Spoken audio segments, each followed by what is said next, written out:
क्यों ना हम ऋषि भरद्वाज से ही पूछ ले, क्योंकि यदि माता सीता आश्रम में रहती है तो ये बात उन्हें अवश्य ज्ञात होगी। नहीं भैया, मेरा मन तो कहता है माता सीता आश्रम में ही होंगी।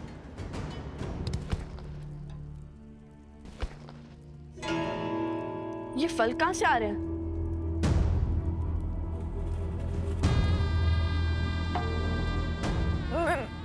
मेरे फल, मेरे फल।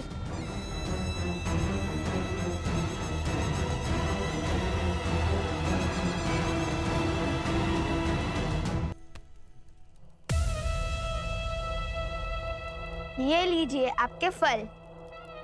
धन्यवाद ऋषि कुमारो। ईश्वर तुम्हारी सारी इच्छा पूर्ण करे। लाइए, अपनी टोकरी आगे कीजिए। इतने जतनों से एकत्रित किए मैंने ये फल, इस अंधकार में उन्हें ठोकर लग गई तो इधर उधर फिर से गिर जाएंगे ये फल। मैं ठहरी एक वृद्ध साध्वी, कैसे ले जाऊंगी इन्हें मेरे साथ में? लाइए, हम आपकी सहायता कर देते हैं। बताइए, किस और रहती हैं आप? तुम दोनों चलोगे मुझे छोड़ने? अवश्य, आइए। इस समय फल क्यों एकत्रित कर रही थी, और वो भी इतने सारे? मेरा इस संसार में कोई भी नहीं है, मैं अकेली ही रहती हूँ और इसीलिए मैं फल इकट्ठे करने निकल जाती हूँ सांझ को। परंतु आज तनिक दूर आ गई हूँ और मार्ग भटक गई हूँ। तो आप भगवान वाल्मीकि के आश्रम में क्यों नहीं आ जाती? उसके द्वार सबके लिए खुले हैं। नहीं नहीं, कोई है जिसका दायित्व मैंने उठा रखा है। ये फल भी उसी के लिए ले जा रही थी मैं। किसके लिए? जो वर्षों से उस गुफा में तपस्या कर रही है। अपना तो अब कोई है नहीं, तो उसी की सहायता में स्वयं को व्यस्त रखती हूँ। वेशभूषा से तो साध्वी दिखाई देती है, परंतु रूप उसका महारानी सा सुंदर है। उनका नाम क्या है? नाम तो स्मरण नहीं आ रहा है, परंतु हाँ, इतना ज्ञात है कि उस बेचारी को उसके पति ने त्याग दिया था, अपने घर से बाहर निकाल दिया था। क्या नाम है उसका? सीता। हाँ, यही नाम तो बताया था उसने। मिल गई देवी सीता। अरे वो ध्यान में होगी। तुम दोनों कहाँ चल दिए? अपनी प्रतीक्षा के सुंदर अंत को देखने। माता सीता को ही तो खोज रहे थे हम। किंतु क्यों? हम आपको सब बता देंगे, परंतु पहले आइए, महादेव ने आपको हमारी सहायता के लिए भेजा है। शीघ्र ही माता सीता के पास चलते हैं।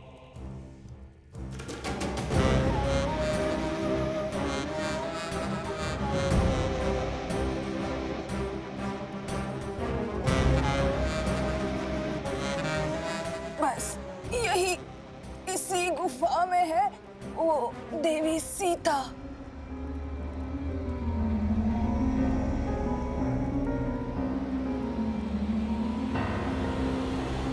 हम आ गए माता सीता। रुको कुछ।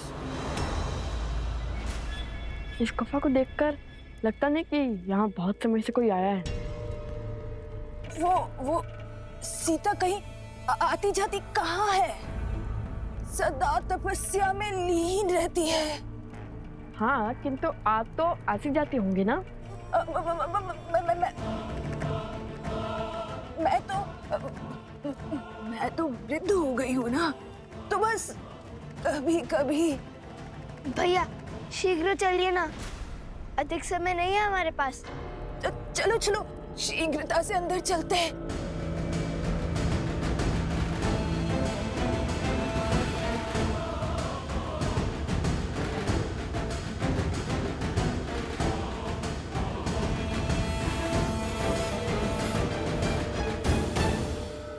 बस अब मैं और नहीं चल पाऊंगी। थोड़ी सी श्वास ले लो।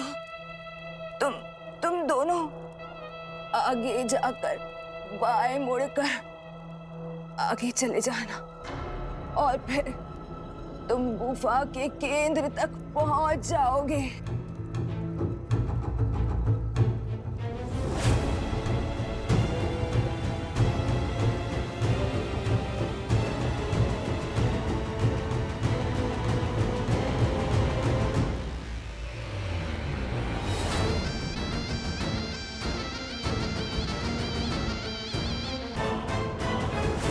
देवी सीता, माता सीता, देवी सीता कहाँ है आप?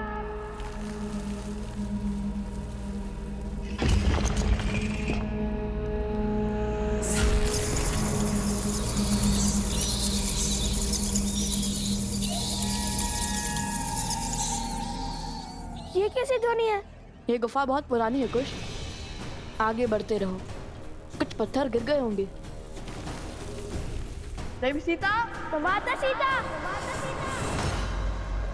बातें तो बड़ी बड़ी कर रही थी, किंतु आपकी बहन कुछ कर भी पाएगी या आप?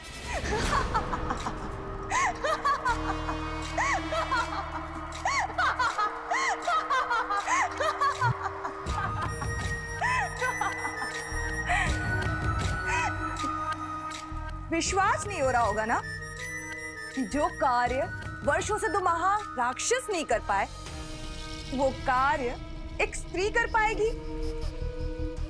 परंतु अब विश्वास होगा जब शूर्पणखा की गति और मति के समक्ष शीश झुकाएंगे आप लोग।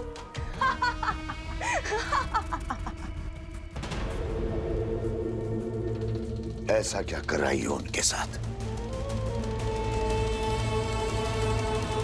देवी सीता, माता सीता, माता सीता।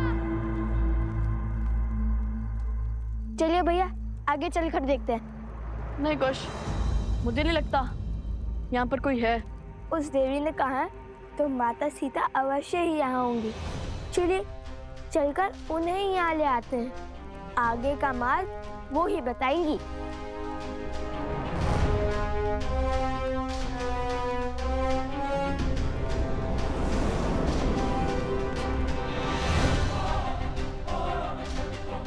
कहाँ गई वो?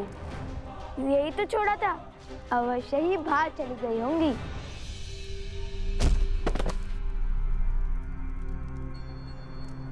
माता, भीतर आइए।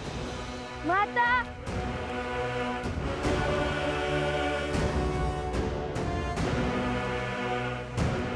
बताओगी भी? ऐसा क्या करके आई हो शूर्पणखा? मैं लव और कुश को गुफा में बंद करके आई हूँ भैया।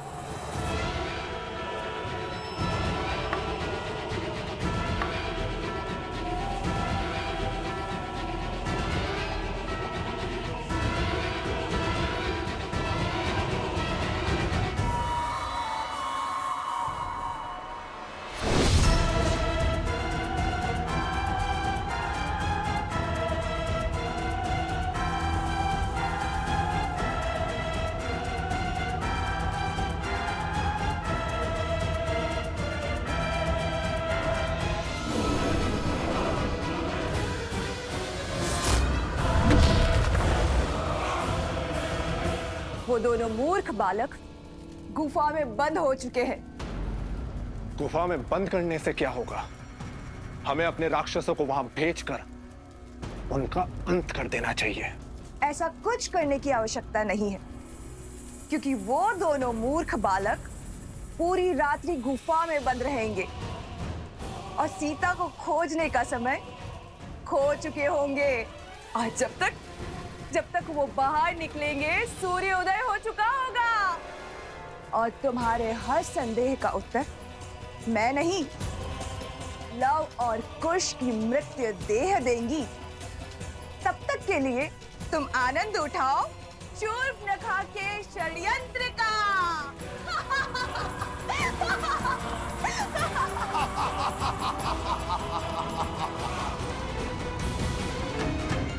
ये क्या हो गया?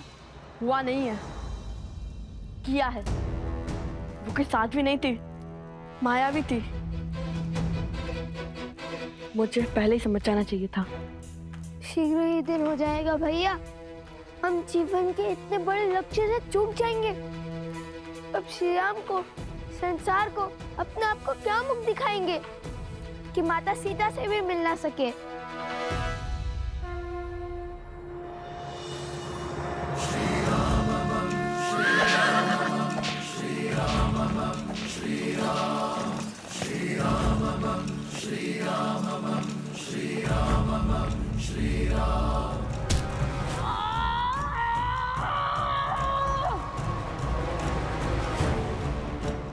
और बल लगाओ कोश, हमें यहाँ से निकलना ही होगा।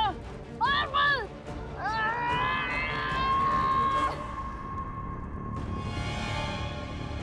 ये पत्थर तो हिलने का नाम ही नहीं ले रहा भैया।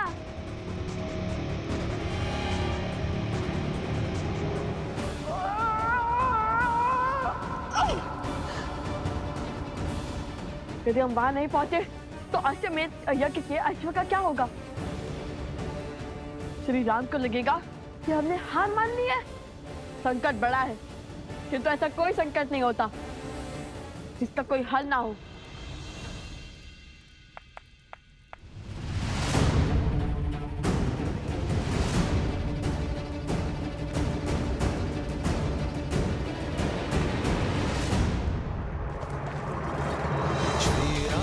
चंद्र कृपालु भजु मन हरण भव भय दारुणम पटपीत मानहु दड़ित रुचि सुचि नौमि जनक सुतावरम श्री प्रणाम प्रभु। राम राम श्री राम। लवकुश कहाँ है? लगता है उन्होंने अपनी माता को सत्य बता दिया है और उनकी माता ने उन्हें समझा दिया है। ईश्वर करे यही हुआ हो प्रभु। आर्य सुमंत, अश्वमेध यज्ञ के अश्व पे अपना अधिकार कीजिए और मेरे हनुमान को बंधन मुक्त कीजिए। हम अश्वमेध यज्ञ पूर्ण करने की दिशा में आगे बढ़ते हैं। रुकिए।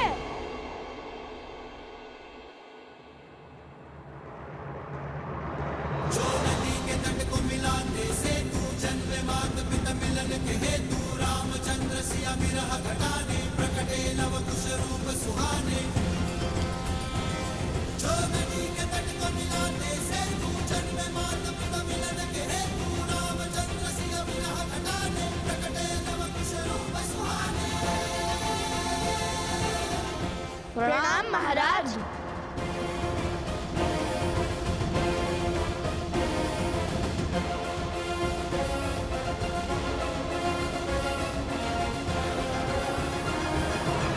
प्रणाम करके दंड से नहीं बच पाओगे तुम दोनों। बहुत विलंब कर दिया आने में तुम दोनों ने। ये विचार कर रहे थे कि युद्ध में जाए या नहीं।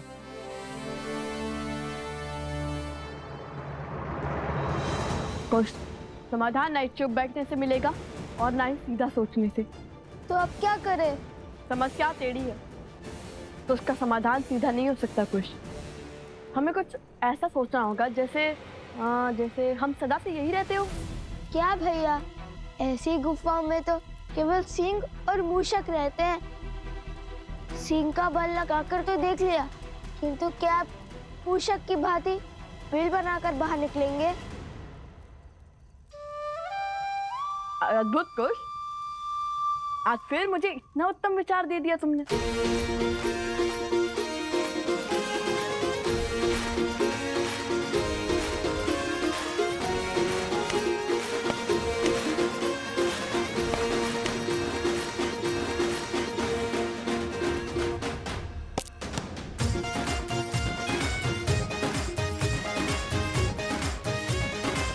अरे भैया, भूमि के नीचे खोदने से तो 3-4 अश्वमेध यज्ञ संपूर्ण होने के बाद ही बाहर निकलेंगे। बाकी सब दीवारें परसों से यहाँ हैं, किंतु ये दीवार नहीं है। यदि हम इसके नीचे मिट्टी खोदेंगे तो ये ऊपर के पत्थर नीचे गिर जाएंगे, तो ये और नीचे जाएगा, जिसके कारण ये ऊपर के पत्थर नीचे आ जाएंगे।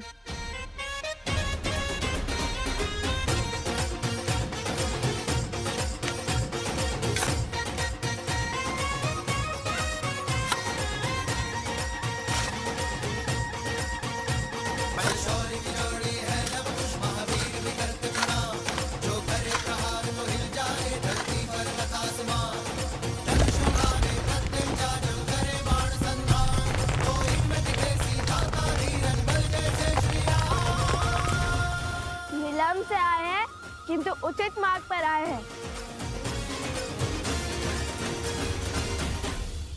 गिरा हो तो उदय होने में समय लग सकता है। इसका अर्थ ये नहीं है कि उसने रात्रि से हार मान ली।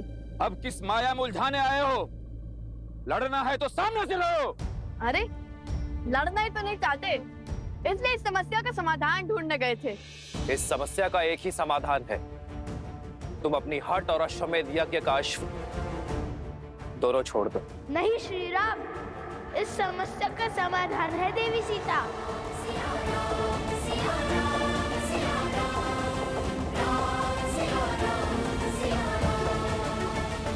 हम उन्हें खोजने गए थे, पूरी रात्रि खोजा, किंतु हम उन्हें खोज ही नहीं पाए। यदि वो मिल जाती तो ये संकट भी हल हो जाता। झूठ! महाराज, मुझे पूर्ण विश्वास है कि इन दोनों ने ही पूरी रात्रि अपनी माया का प्रयोग कर हमारे शिविर पर आक्रमण किया है। युद्ध की हर गरिमा को तोड़कर अब महारानी सीता की खोज का ढोंग कर रहे हो। धैर्य आर्य सुमंत, बालकों समय आ गया है, आत्मसमर्पण कर दो और अश्वमेध यज्ञ के अश्व को छोड़ दो।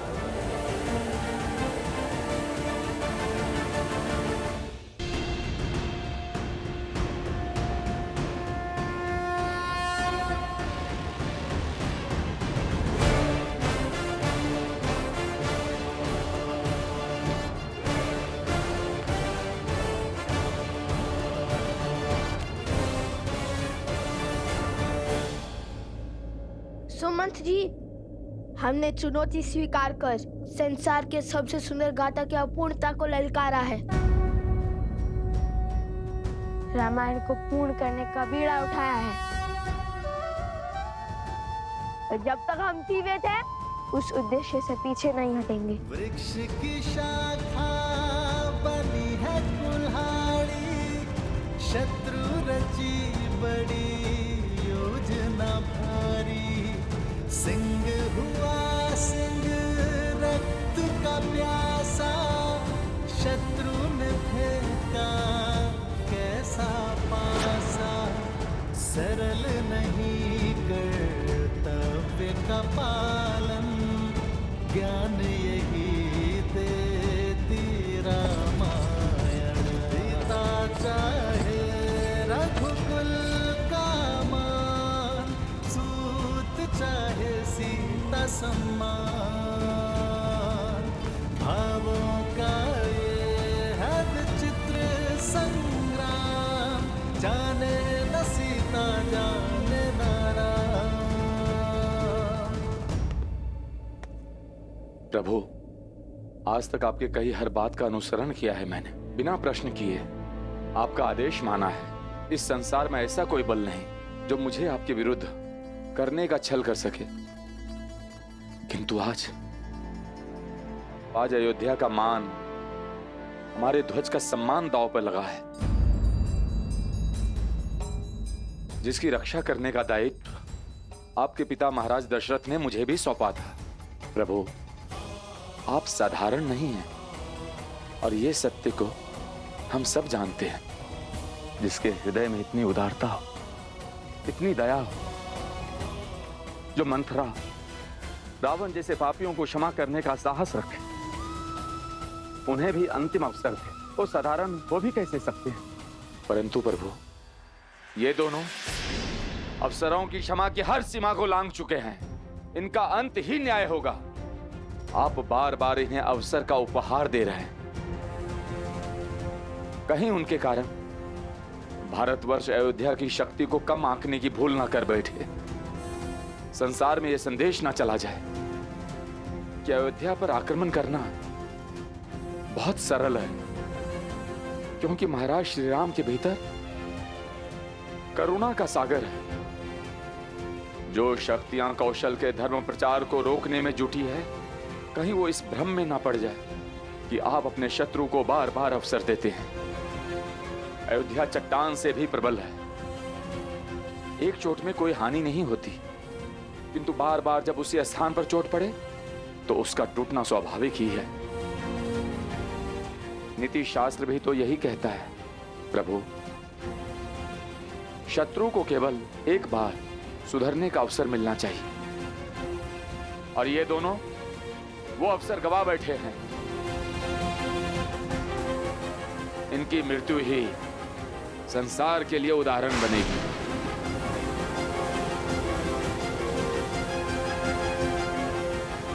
अयोध्या की शक्ति की प्रचारक बनेगी।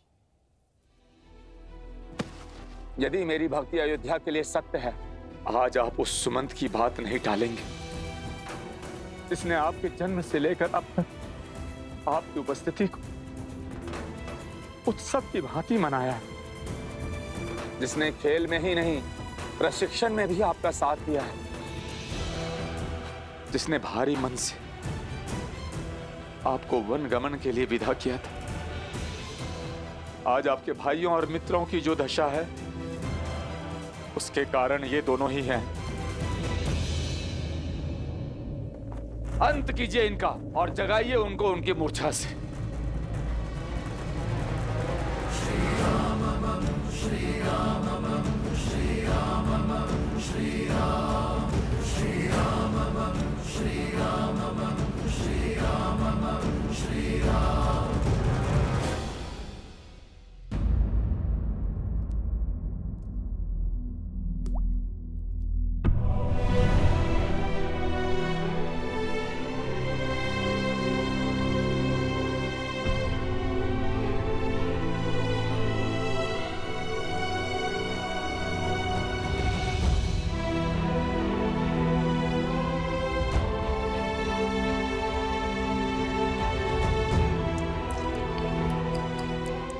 ऐदराज,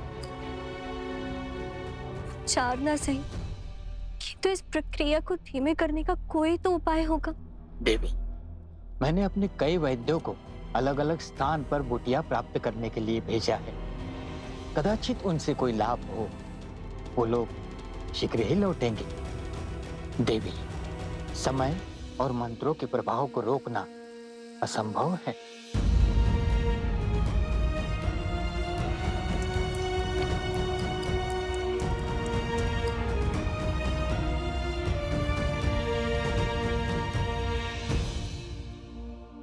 मानवी, श्री राम के होते हुए चिंता कैसी? वो अपना वचन अवश्य निभाएंगे।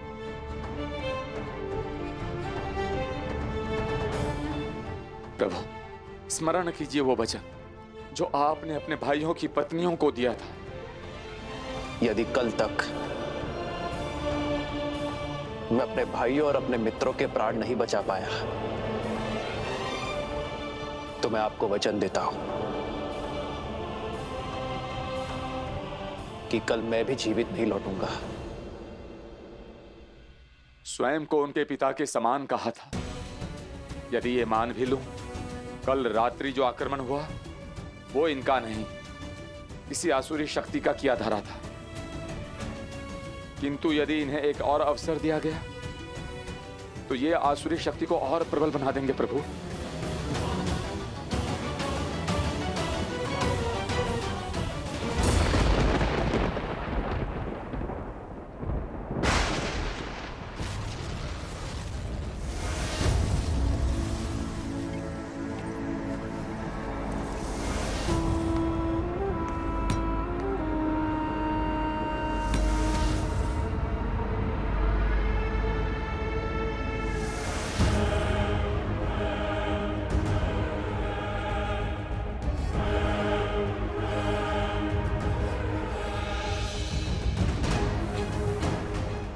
शत्रु पर तब प्रहार करो जब उसका बल और संबल टूटा हुआ हो। ये युद्ध की सबसे उत्तम नीति है। जब राम अपने पुत्रों को मारेगा तब वो टूट जाएगा और तब हम उसकी संतान रूपी अयोध्या पर वार करेंगे। उन्हें संभलने का समय ही नहीं देंगे।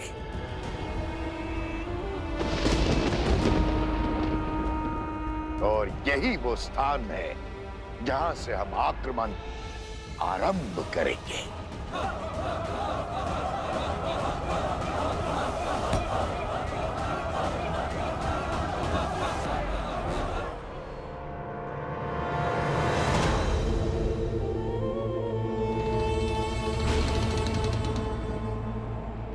स्थान तो बड़ा ही उत्तम चुना है आपने भैया। अब हमारे सहस्त्र राक्षसों की सेना अयोध्या का चिन्ह, राम राज्य का स्वप्न सब धराशाही कर देगी। बस अब पिता और पुत्रों में युद्ध शीघ्र ही आरंभ हो जाए। जीते चाहे कोई भी, विजयी तो हम ही होंगे।